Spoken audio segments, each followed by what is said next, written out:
നമസ്കാരം. BMC news live കൊച്ചിയിലേക്ക് സ്വാഗതം. വാർത്തകൾ വായിക്കുന്നത് അഞ്ജിത പീറ്റർ.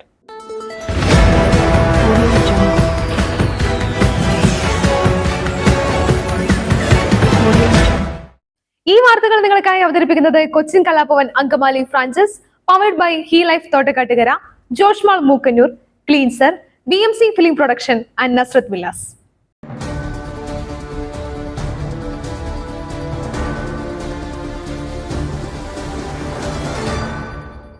ലോക്സഭാ തെരഞ്ഞെടുപ്പ് 6ാം ഘട്ട വോട്ടെടുപ്പ് തുടങ്ങി. ഡൽഹി ഇന്ന് പോളിംഗ് ബൂത്തിലേക്ക്.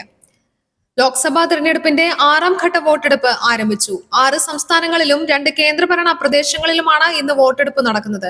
58 സീറ്റുകളിലായി 6ാം ഘട്ടത്തിൽ മത്സരിക്കുന്ന 889 സ്ഥാനാർത്ഥികളുടെ വിധി 11 കോടിയിലധികം വോട്ടർമാർ തീരുമാനിക്കും.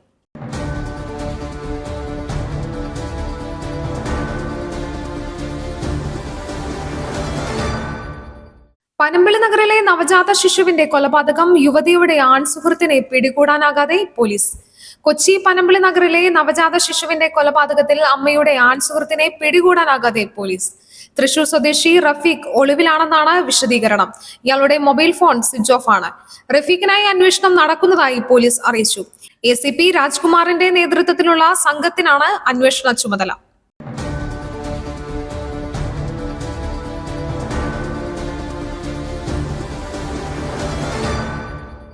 കേരളത്തിന്റെ പുതിയ മുല്ലപ്പെരിയാർ അണക്കെട്ട് നിർദ്ദേശത്തെ എതിർത്ത് MK സ്റ്റാലിൻ കേന്ദ്രത്തിന് കത്തയച്ചു. അയൽ സംസ്ഥാനങ്ങൾ തമ്മിൽ വർഷങ്ങളായി തർക്കം നിലനിൽക്കുന്ന മുല്ലപ്പെരിയാറിൽ പുതിയ അണക്കെട്ട് നിർമ്മിക്കുന്നതിനുള്ള പഠനം നടത്താനുള്ള കേരളത്തിന്റെ നിർദ്ദേശത്തെ എതിർത്ത് തമിഴ്നാട് മുഖ്യമന്ത്രി MK സ്റ്റാലിൻ വെള്ളിയാഴ്ച കേന്ദ്ര സർക്കാരിന് കത്തയച്ചു.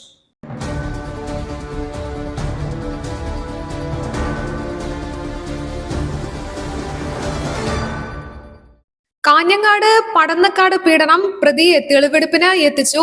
അക്രമാസക്തരായി ജനക്കൂട്ടം. കാഞ്ഞങ്ങാട് പടന്നക്കാട് പീഡന കേസ് പ്രതിയെ തെളിവെടുപ്പിനായി എത്തിച്ചു. പ്രതി PA സലീമിനെ പെൺകുട്ടിയുടെ വീടിന് സമീപമാണ് തെളിവെടുപ്പിനായി എത്തിച്ചത്. ചുറ്റും തടിച്ചുകൂടിയ നാട്ടുകാർ പ്രതി സലീമിനെ കണ്ട് അക്രമാസക്തരായി. സലീമിനെ മുഖംമൂടി അണിയിച്ചാണ് തെളിവെടുപ്പിനായി എത്തിച്ചത്. മുഖംമൂടി നീക്കണമെന്ന് ആക്രോശിച്ചുകൊണ്ടാണ് നാട്ടുകാർ പാഞ്ഞെടുത്തത്.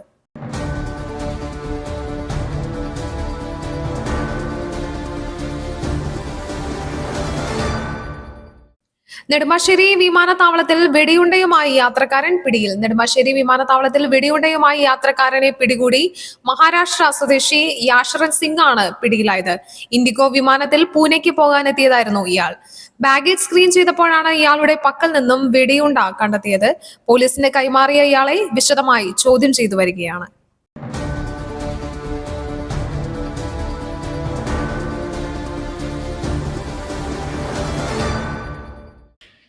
പെരിയാറിലെ മത്സ്യക്കുരുതി മലിനീകരണ നിയന്ത്രണ ബോർഡ് പാരിസ്ഥിതിക എഞ്ചിനീയറെ സ്ഥലം മാറ്റി. പെരിയാറിലെ മത്സ്യക്കുരുതിക്ക് പിന്നാലെ ഏലൂരിലെ പാരിസ്ഥിതിക നിയന്ത്രണ ബോർഡ് പാരിസ്ഥിതിക എഞ്ചിനീയർ സജീഷ് ജോയെ സ്ഥലം മാറ്റി. മലിനീകരണ നിയന്ത്രണ ബോർഡ് റീജിയണൽ ഓഫീസിലെ സീനിയർ എൻവയോൺമെന്റൽ എഞ്ചിനീയർ MA ഷിജുവിനെ പകരം നിയമിച്ചു. മത്സ്യക്കുരുതിക്ക് പിന്നാലെ വ്യവസായ മന്ത്രി വിളിച്ച യോഗത്തിൽ ഏലൂരിൽ മുതിർന്ന ഓഫീസറെ നിയമിക്കാൻ തീരുമാനിച്ചിരുന്നു. ഇതിന്റെ ഭാഗമായാണ് സ്ഥലമാറ്റമെന്നാണ് വിശദീകരണം.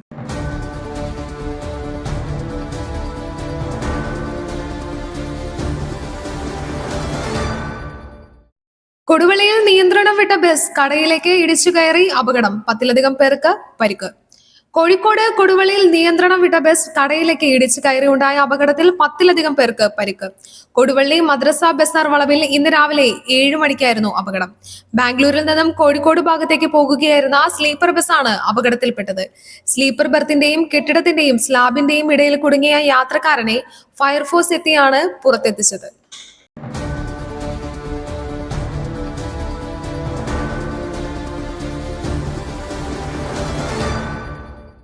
ബാർക്കോഴ ആരോപണം അടിസ്ഥാനമില്ലാത്തത്, സർക്കാരിനെ ബാധിക്കില്ല. V ശിവൻകുട്ടി.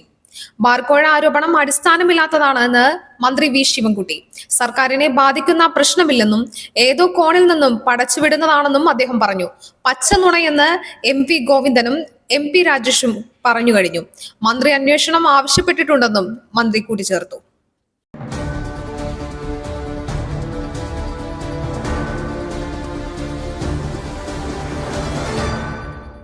സ്വർണ്ണവിലയിൽ മാറ്റമില്ല, ഇന്നത്തെ വിലയറിയാം. സംസ്ഥാനത്ത് സ്വർണ്ണവിലയിൽ മാറ്റമില്ല. ഇന്ന് ഗ്രാമിന് 6640 രൂപയാണ്. ഒരു പവൻ സ്വർണത്തിന് വില 53,120 രൂപയിൽ വ്യാപാരം പുരോഗമിക്കുന്നു. ഇന്നലെ സ്വർണ്ണവിലയിൽ വലിയ ഇടിവ് രേഖപ്പെടുത്തിയിരുന്നു. തുടർച്ചയായ രണ്ടാം ദിവസമാണ് സ്വർണ്ണവില കുറയുന്നത്. 2 ദിവസം കൊണ്ട് 1520 രൂപയാണ് കുറഞ്ഞത്.